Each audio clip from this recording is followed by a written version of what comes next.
Hello guys, welcome to today's video. I did a little trick where I scheduled an early haircut appointment to force myself to get out of bed early and get to the shop on the early side. So, as you can see, we've got some tentacle parts over here. What it actually is an exhaust from MagnaFlow. I just couldn't fit the box in the Supra because it got delivered to Grants, and I tried everything I possibly could, and the box was massive. So, we've got all the parts here, and today, we're gonna play around with some different exhaust stuff. It's actually a nice, cool, rainy day out, and I'm starting off today all prepared, so I don't need to waste any time making runs. I got my coffee, wherever that is. Yep, I got my sandwich. I got all my exhaust. I'm really gonna miss this car. It's been fun driving it around. So I could look at this moment as, wow, I'm such an idiot. I'm so mad at myself. But let's take a step back for a second. First off, let me give you context. My computer's upside down right now because I may or may not have spilled coffee all on my keyboard. Now, I could be really mad at myself. Adam, how could you be so stupid? How could you let something like that happen? But think about this. For the past, let's say 5 years, maybe even longer, I've been editing a video almost every single day with a cup of coffee next to my keyboard. And it has just now happened today for the first time ever that I've spilled coffee on my keyboard. So if you think about that, let's take a second. That's 1 out of maybe 1,500 times it could have happened. So, I'm really proud of myself about this. I'm sick. Enough of the crap. Now that I'm waiting for my computer to drain all the coffee out of the keyboard, we can start on the Super exhaust. Hooray! Now let me pull these pieces out of here.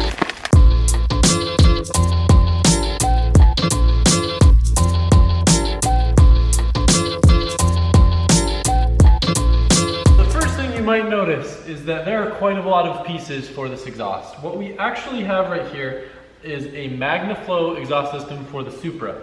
If you guys are familiar with TJ Hunt's videos, they actually used his car for the prototype of this, and we have the very first production model. I have to keep getting low so my head isn't cropped out of the frame. So they sent me their exhaust looking for feedback, and I'm gonna put it on the Supra today.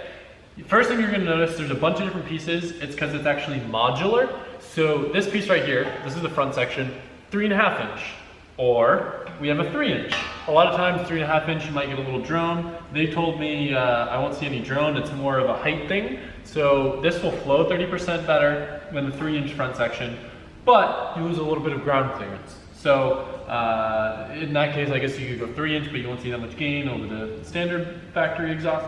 Regardless, I think it's very cool that it's modular because if you notice, it has these little mufflers here, but it also has these little deletes over here. So you can pretty much make your own system, and you guys know that I'm very, very particular when it comes to how my exhaust sounds. So the fact that we can play around with it and figure out what sounds the best, especially having a catless downpipe and figure out what we want to do, or in the event that we wanted it quieter for a track or something and wanted to make it louder for something, we can play around. So I'm gonna put everything on and we can start seeing how things sound. The dry carbon tips are pretty cool too. Another cool little feature that I wasn't really expecting, every single clamp is a V-band clamp. So you guys know that I love these for all my race cars and other cars because it's very easy to change. You don't need to worry about gaskets because basically this will just sit in like this, clamp holds it together, and then you actually get those rotation too if you need to adjust fitment. So it's pretty cool to see a production exhaust coming with V-band clamps. So also nice if you ever want to make custom stuff, it's very easy to just add on to this versus having to cut it up. First step is to get this thing up in the air. As I said, because the factory system is 3 inch oval, we are going to lose a little bit of ground clearance. We switched that out for 3.5. But less back pressure is very, very good on a turbo car, and since we're not slammed, it shouldn't make a difference. But this is all one system, and I know it's pretty heavy, so I might wait for Ty to get back to try to tackle taking this off, since I'm just by myself here right now. Also a good thing to note, if you look at the Toyota workshop manuals, it's obvious that you don't ever want to jack up a diff from cooling fins, but it is okay to jack up the diff from in front of those fins, but it's very hard to see when you are trying to put a jack underneath the car. So this is your visual reference in case you ever need to jack up a Supra. The fins are about this big, and then anywhere up here is perfectly safe. Also, look how big these factory axles are. Those will definitely handle some power.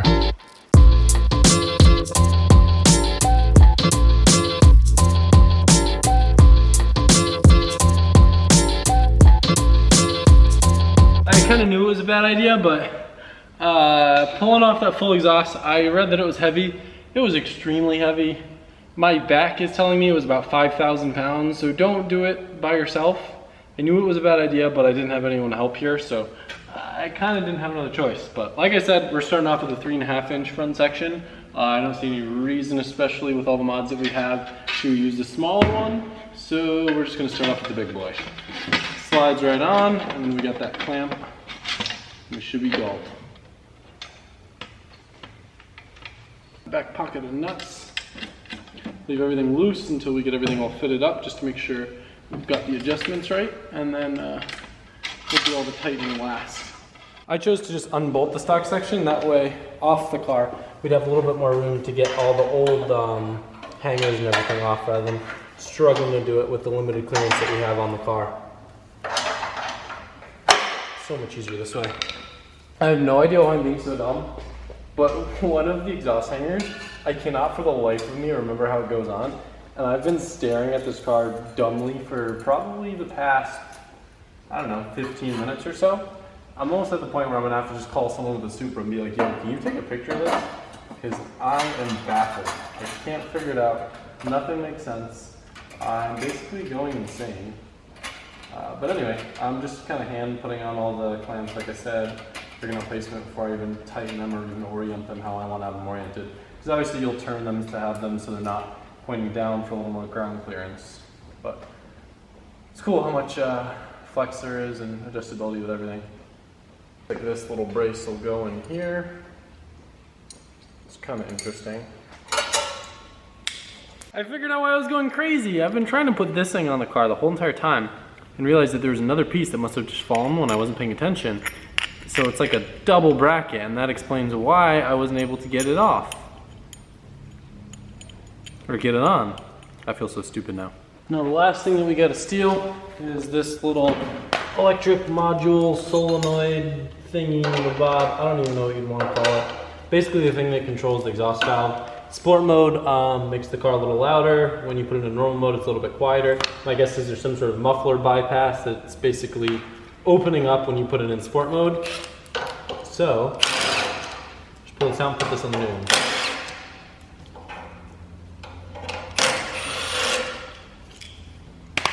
Little module, what's this called? Servo? No, it's not. I don't know what it's called. Who cares? Actuator, probably. It's probably an actuator. We're on to the last piece. And then we get to almost start this thing up. I guess we'll leave it quiet and then I'll put it in loud mode after. Haven't fully decided what's smartest, but definitely one of those things that would have been easier with a little bit of help. But I wanted to get it done today. So. Now once we've got everything up here, what we can do, since they're all V-bands, we can just clock it to get the most ground clearance possible.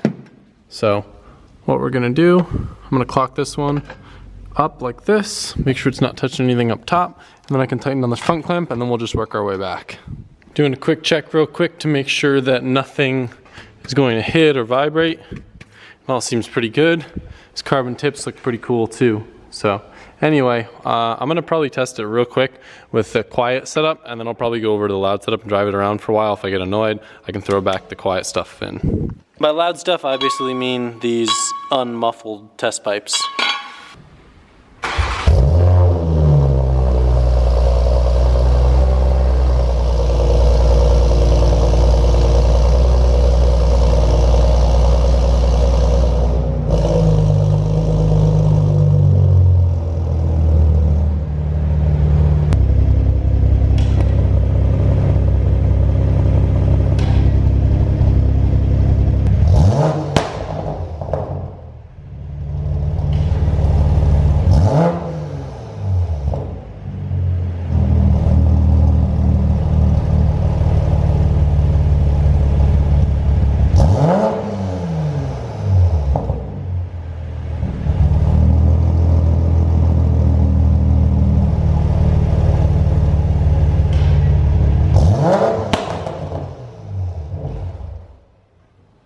It's kind of early, and Tommy really doesn't like it when I rev the cars in here, and like I had to have it running for quite a while for it to get warm. And then even with the quiet mufflers on, it's still really loud. So I might wait to put those test pipes in for another day because it's loud. And like I gotta drive this like through neighborhoods and stuff at night. And it's like pretty loud right now. Mind you, I have a catless downpipe, so most people won't have a catless downpipe because they're weenies who care about emissions. So I think I'm gonna leave it like this, drive it around for a bit, and then maybe another day we'll throw on the test pipes to make this thing scream. But for now, I'm gonna be respectful to the neighbors and leave it like this.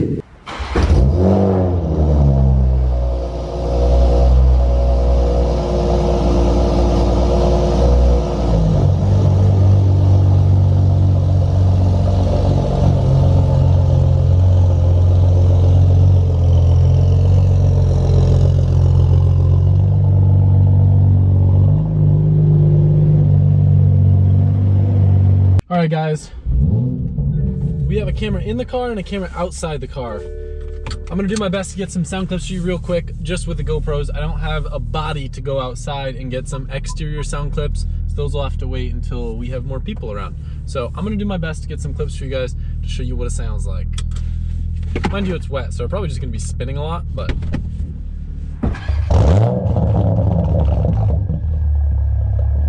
Pretty sure I just shut the garage door on my camera. I'm just gonna drive around in sport mode because who really cares about quiet mode? Actually, maybe I'll try it just to see how bad the drone is, in case we're doing any highway sleeper dates with Tinder girls. Just kidding. If I don't one Tinder date, I don't think I'll ever be on another one.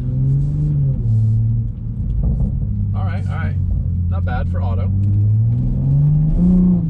I can definitely feel way more vibration under my bottom. It's not crazy much louder though in the car with the windows up. The butt vibrations though are real.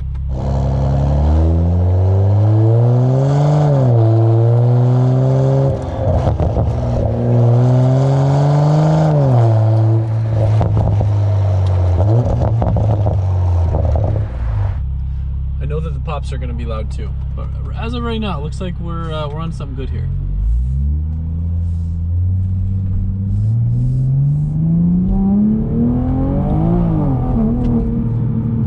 Traction control's not gonna let us floor it. I'm gonna turn the traction control off.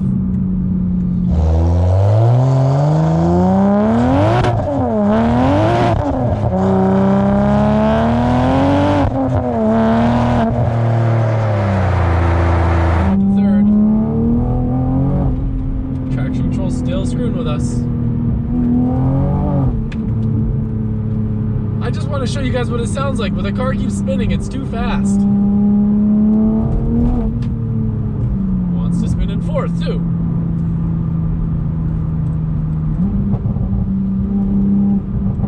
Pops don't seem that much louder from in the car. Like when I revved it up in the garage, it sounded deafeningly loud. Right now, it doesn't sound that crazy. Which our windows down. Any louder than this, I think, would be obnoxious. I think catless downpipe plus the mufflers is like the perfect combo, but those pops are pretty loud to the point where I think with those other sections they would rival gunshots, and I'm not about that.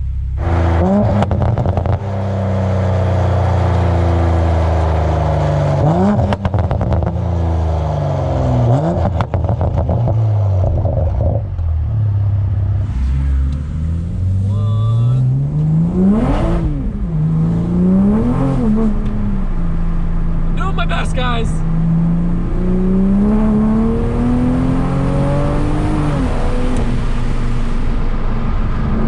It's too fast! Everything's flying everywhere!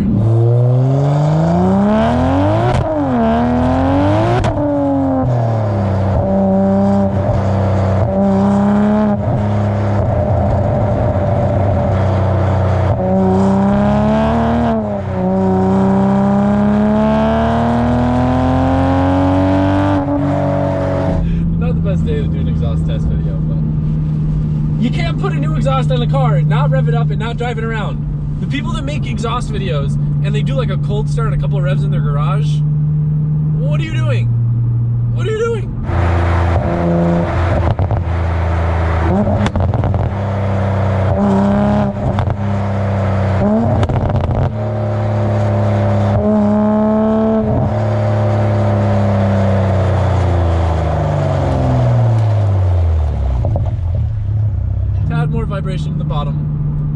stops are just...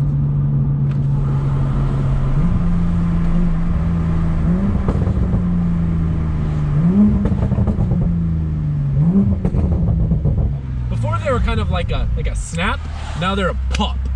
So rather than whom, snap, snap, snap, snap, it's whoom, pop, pop, pop, pop, pop. It's the best way that I can explain it.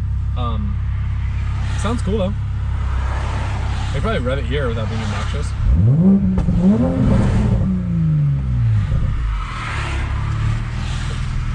Seems decent. I'm excited to put the loud pipes on, I just don't have time today. We're actually going after this. I gotta go back in the shop. I gotta do one thing to the Evo real quick. And then we're going over to my dad's house to help him work on the Prelude. Should be a fun little change of pace. But right now I was just wanting to drive this for you guys. And then we're gonna go do other stuff.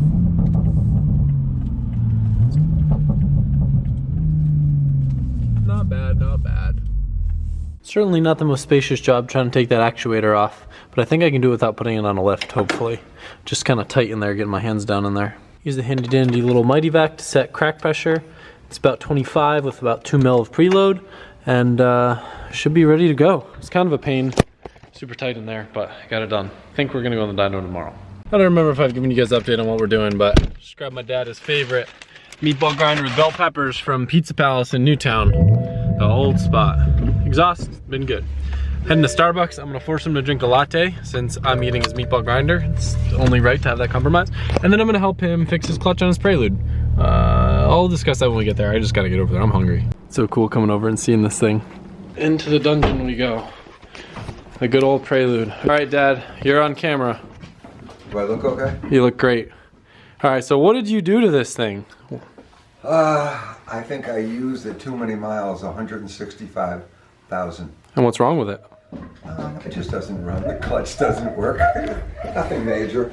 So we've been trying to sort out a way to get someone to change the clutch in this car for probably the past 2 months. And then on the phone, you were explaining to me what was wrong with it. And then I was like, wait a second. Check the fluid on the Clutch Master. And you opened it up. And what does it look like in there? It looked empty and black.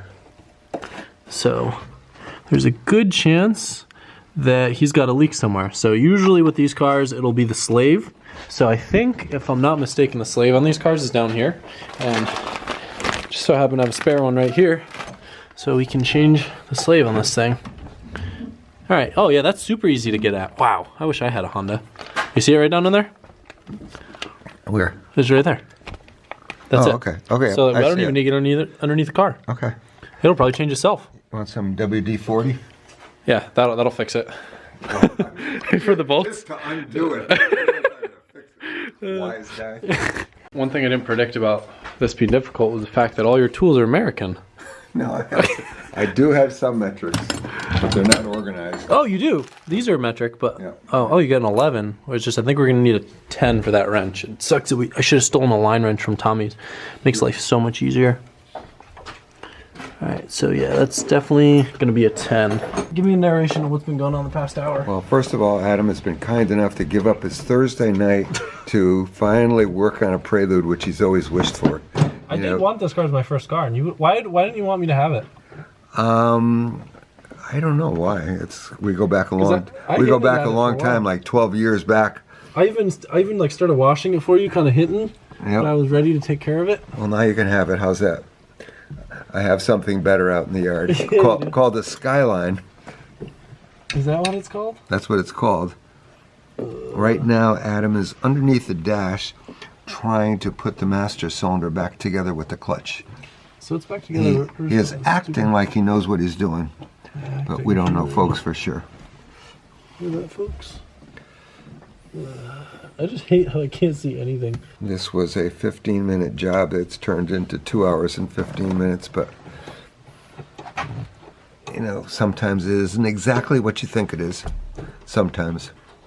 I like your narrating.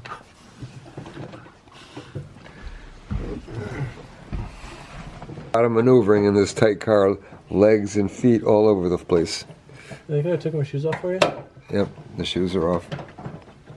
Trying to be courteous. What we're doing is still better than replacing the whole clutch. Yeah, you're not wrong. We were ready to do that, so.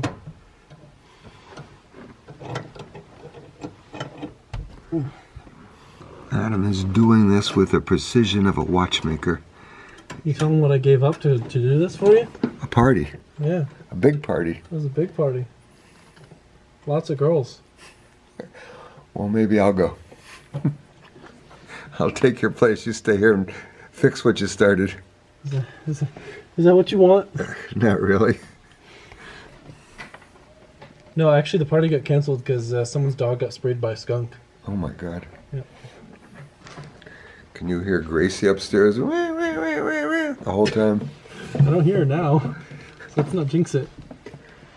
No, she has definitive separation anxiety.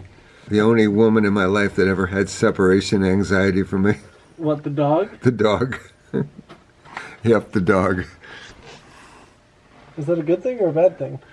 I don't know. I'll let you know. Still working at it. Been there and done that. Frustrated with many, what do you call it? Areas with working on cars and trucks. All right, here's I'm gonna interview you. What's the last car that you've done a clutch on? Are you filming me? What are you filming? You. Can you see me? Yes, I'm filming you. What's the last car you did a clutch on? 1961 Chevy Impala convertible. Was it your one of your old ones? Or Yep, it was my original one. My original one. And I got to the point where I could put a whole clutch, pressure plate and a disc in about an hour and a half. Did you go through clutches that fast? No, I learned quick enough. Yeah, I went through clutches. It was a 3-speed manual transmission, so obviously it came out relatively easy. Next interview question. What's the fastest car you think you've ever driven? Your Porsche. My Porsche's not that fast, though. Well, it still was the fastest that I've driven. My Skyline's faster. You've driven that. Okay, well then I guess your Skyline. You answered your own question. The Supra's faster, and so is the Evo. Okay. Everything's... The Porsche's the slowest car. It's a little tour of the basement, folks. Lots of junk around. Just scanning the area here. There's some water skis, believe it or not. And, you know, you name it, it's down here. And if you look carefully, there's some Honda motorcycles, Adam's racing bike. And then there's a couple of other bikes. One of them's Adam's, 2 of them are mine. And everything else that you see. All right, I think this is the last one. Ready?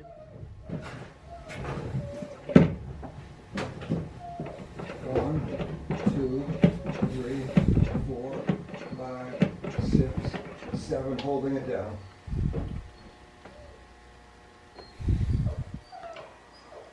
All right, let me get one more for good measure. That's all brake fluid. Yeah, I'm ready. That's so much. It's been taking us a while to bleed this thing. I think both of us have messed up. 3, 4, 5, 6, 7, holding it down. Is it feeling like a clutch? Yep. I want to have you do it one more time. Give her a start.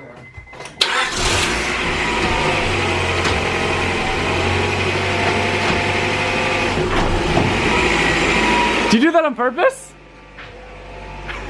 You can let out the clutch slowly, you know. Too close to the floor, or does it feel okay? All right, we're done. Good job. Took a little bit longer than we thought, but you know what? It's done. It's over. I have a clutch. I can drive it. You look great with this red dirt bike. Okay. The pedal's a little bit on the floor, but it's really tough to adjust it with all this it's stuff in here, so I'm gonna adjust it another day and I can get it a little better. But I gotta get out here and go to the skunk party. So anyway, thank you guys for watching. Hope you enjoyed Thanks, Adam. our little segment. Thanks. Any final words to the viewers? The Prelude thanks you. Okay. So do I. All right. Awesome. Bye.